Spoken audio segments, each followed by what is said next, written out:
The Clone Wars are often remembered as an epic confrontation. Millions of soldiers, thousands of star systems, the Republic versus the Separatists, good versus evil. But the truth is the Clone Wars were never about that.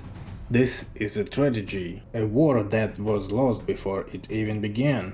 If you've only seen the movies, you've only seen the surface of the story, because it's in the Clone Wars that Star Wars becomes personal. Here the heroes stop being symbols of good. They become people, people who get tired, who feel fear, who doubt themselves, and make mistakes they have to live with. Many of them try to remain who they are in a war designed to take everything from them. And that's why we shouldn't talk about this as just a TV show. We should talk about it as something we lived through. Many people don't really understand what this series is actually about. In this video I'll explain why this war could never be won, what kind of political trap Palpatine built for the entire galaxy, and why even many viewers of the series missed this, and it has nothing to do with Order 66. Watch this video until the end, and you'll see the exact moment when the Jedi lost Anakin, because it happened long before Revenge of the Sith. This is my first Clone Wars video, but I am already working on the next one, so subscribe to see more. Thanks, so let's begin. Why could not the Clone Wars be won? The Clone Wars were never heroic. This war never a story about good and evil. From the very beginning it was a trap, a mechanism designed to break the galaxy from the inside. This war was never about victory, it was about exaction, about losing direction, about slowly blurring the line between what is right and what is acceptable. The Umbara arc is a perfect example of this. Darkness, mud, constant exhaustion, meaningless orders. The clones are no longer fighting for an idea, they fight because stopping would mean admitting it was all for nothing. No triumph, no glory, just moving forward because there is no other way left. But the war wasn't food only on the battlefield, it was food on maps, in the Senate, in trade agreements, in the act of choosing sides.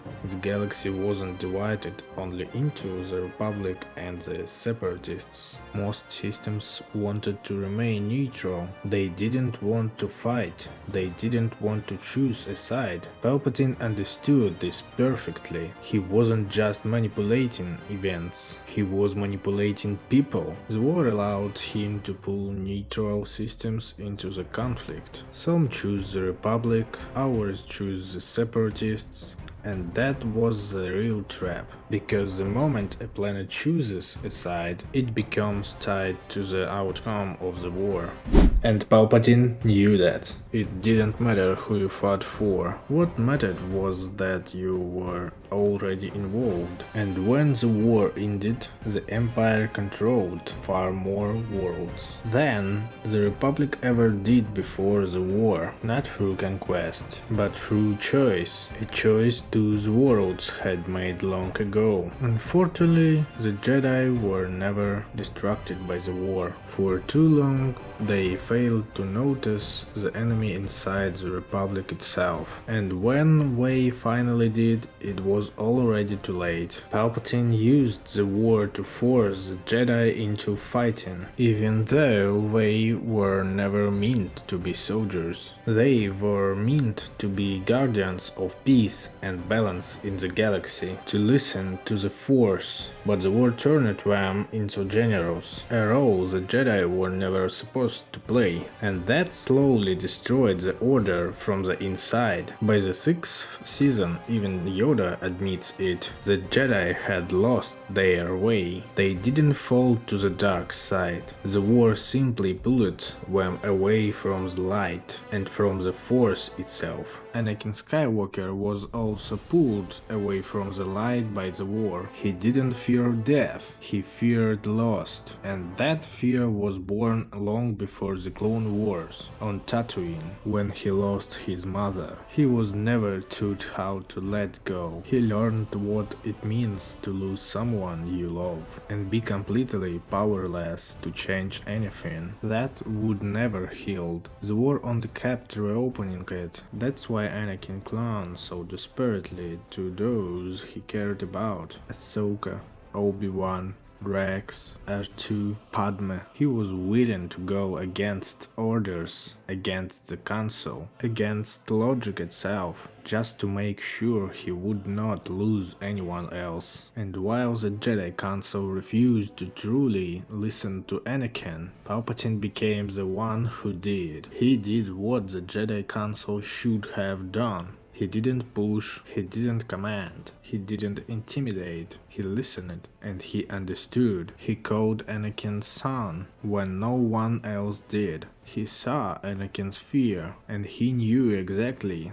how to use it. He didn't promise power, he promised that loss would never happen again. Where was a moment when Anakin didn't just start doubting the Jedi? He felt betrayed by them, when Council made him believe that Obi-Wan Kenobi was dead. To Anakin, Obi-Wan wasn't just a mentor, he was family, almost like a father he never had. And when Anakin thought he was gone, something inside him broke. You can see it in those episodes, the anger, the obsession, the way Anakin hunts the man he believes is responsible, grief turning into rage. And the most terrifying part, Anakin feels that something is wrong. Through the Force he senses Obi-Wan, but the Council stays silent. They let him suffer, they let him believe the lie, because it was all part of the plan. And when Anakin learns the truth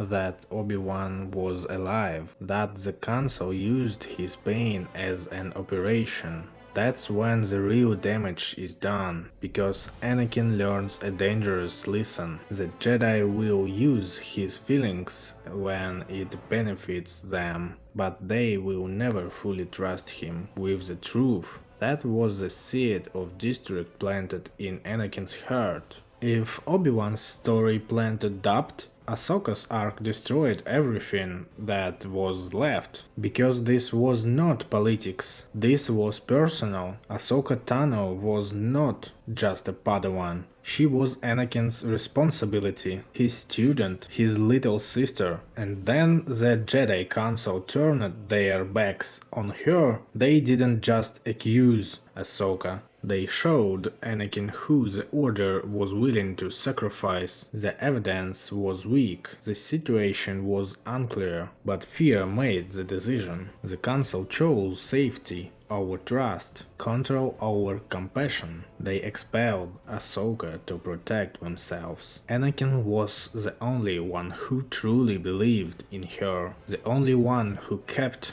fighting. And when the truth finally came out, the damage had already been done. The Council offered Ahsoka her place back, as if nothing had happened, but Ahsoka understood something the Order didn't. If they could abandon her so easily, they could abandon anyone. So she left.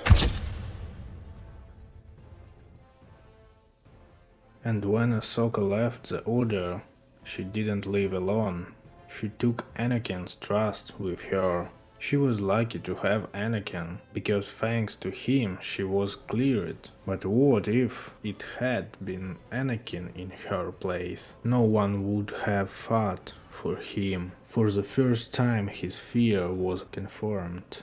The Jedi can be wrong, and they will abandon you when it matters most. And the greatest victims of this war were the clones. They rarely mattered to anyone. To most they were expendable. Heavy, Echo, Fives, the 99th. They were not just soldiers, they were brothers. Five's story is a scream no one listened to. He was closest to the truth, and he paid for it with his life. When he dies in Rex's arms, the war ends for us too. When the Republic became the Empire, it didn't conquer the galaxy, it inherited it, and Anakin, standing at the center of it all, wasn't seduced by evil. He was convinced that control was the only way to stop the pain, to save Padme, to stop the losses, to end the war. The Clone Wars didn't create Darth Vader overnight, they made sure there was no other choice left.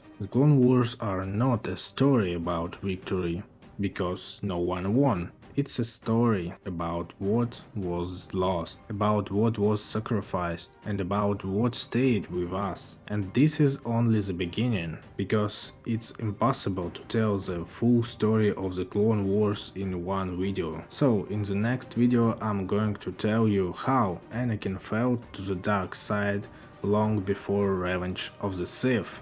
Thank you very much for the Nimble Republic.